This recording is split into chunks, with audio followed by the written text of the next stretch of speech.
En este video vamos a explicar y analizar el relato de La Bella Durmiente. Sí, La Bella Durmiente que todos conocemos, la linda princesa rubia de Disney, pero no. En este video vamos a hablar del cuento de Giambattista Basile. Fue la primera escrita en divulgarse y sin duda la más cruda. Todo empieza con el nacimiento de Thalía, nuestra protagonista. Ese día, su padre, un noble muy respetado, envía a 3 sabios y un astrólogo a predecir su futuro. ¿Por qué 3 sabios pero un solo astrólogo? Nadie sabe. Con las predicciones del astrólogo le avisaron al noble que su hija estaría en peligro. ¿Y por qué? ¿Por un asesino implacable? ¿O una bruja malvada con intenciones de destruir el reino?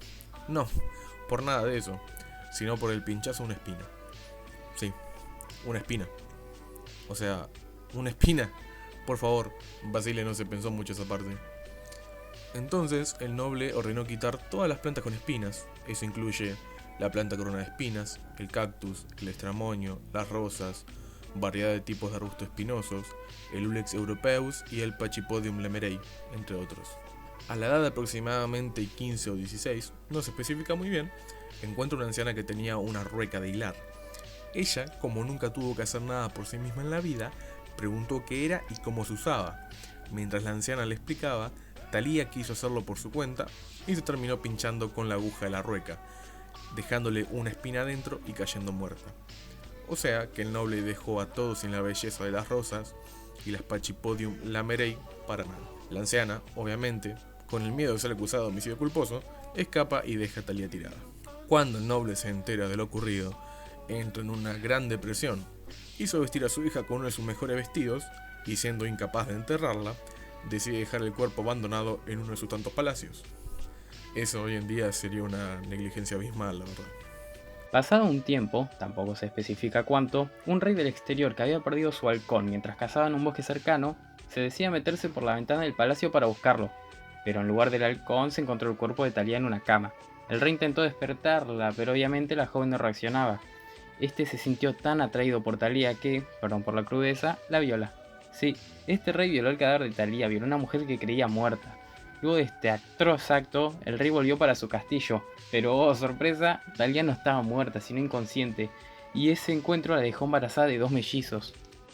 9 meses después, unas hadas asistieron y lloraron en el parto. También lloraron en el posterior cuidado de los bebés. La verdad, muy pura de corazón. Ayudar y cuidar a los hijos de una mujer que no conoces, solo porque si no lo hace cualquiera. Uno de los bebés, buscando el pecho de la madre, le succiona por error el dedo donde tenía la espina, sacándosela, desapareciendo por fin el pinchazo y el encantamiento. Ella, ya despierta, nombra a sus hijos Sol y Luna. Por su parte, las hadas seguían dándoles cuidado y alimento secreto. Un día, el rey, sí, el mismo rey que violó a Thalía, se acordó de ella y con la excusa de ir de casa partió para el palacio con las intenciones de repetir su repudiable acto. La sorpresa fue cuando llegó al palacio y se encontró a Thalía despierta con los mellizos. El rey, al contrario de estar asustado porque la chica que suponía muerta ahora estaba viva y además de eso tenía 2 hijos que obviamente eran de él, se alegra y comienza a hablar de quién era él y de cómo ella había quedado embarazada. Thalía, en lugar de asustarse, golpearlo con algo contundente en la cabeza y salir corriendo con sus 2 hijos del lugar, como una persona normal, se enamora. Algo así como un síndrome de Estocolmo, pero más grave. De hecho, buscamos en Google y no encontramos nombre para esta situación. Y si aún no lo tienen, le tendrían que poner síndrome de la Bella Durmiente. Cuando el rey se marchó, prometió volver para llevarla a ella y a sus hijos a su reino. Solo que se le había olvidado contra un detalle. Él ya estaba casado. Su mujer ya estaba sospechando demasiado que su marido pase tanto tiempo fuera del castillo, y además llamaba al nombre de Thalía mientras soñaba. Llamó a los sirvientes del rey y quiso saber quién era la mujer de la que su marido estaba enamorado. Tras descubrir la existencia de Thalía, Sol y Luna, envió una carta mandando que los niños acudiesen al palacio. Cuando los niños llegaron, en lugar de desterrarlos o hacer alguna otra cosa lógica, le ordenó al cocinero que los cocine y se los dé de comer al rey.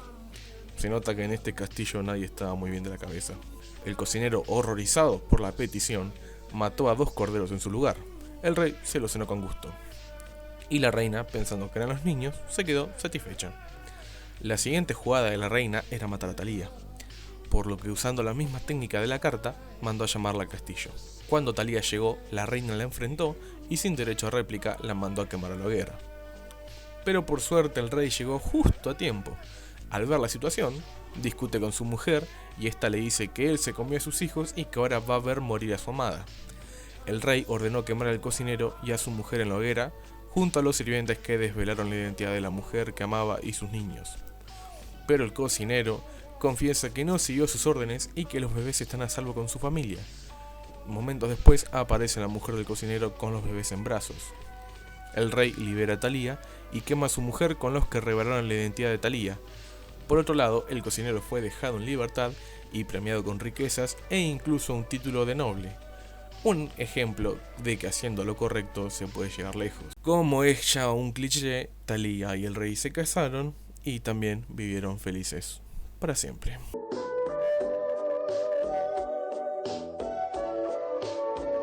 El cuento de hadas de Basil fue publicado en 1634 en el libro de cuentos El Pentamerón. Originalmente este cuento llevaba el nombre de Sol, Luna y Thalía.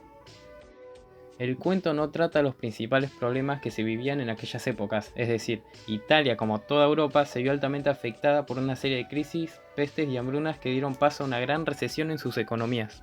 Estos temas no se reflejan en el cuento para nada. El relato sigue la estructura del cuento tradicional: introducción, nudo y desenlace. La introducción, donde se cuenta la historia de cómo nace Thalía y cómo, curiosamente, 3 sabios y un astrólogo predicen su futuro. El nudo, donde Thalía cae en un prolongado sueño bajo el hechizo de un pinchazo y la dejan en un palacio abandonado. Y el desenlace, en el castillo, cuando la mujer confirma sus sospechas y discute con el rey y el cocinero, donde termina siendo un final feliz para todos, excepto por la mujer del rey.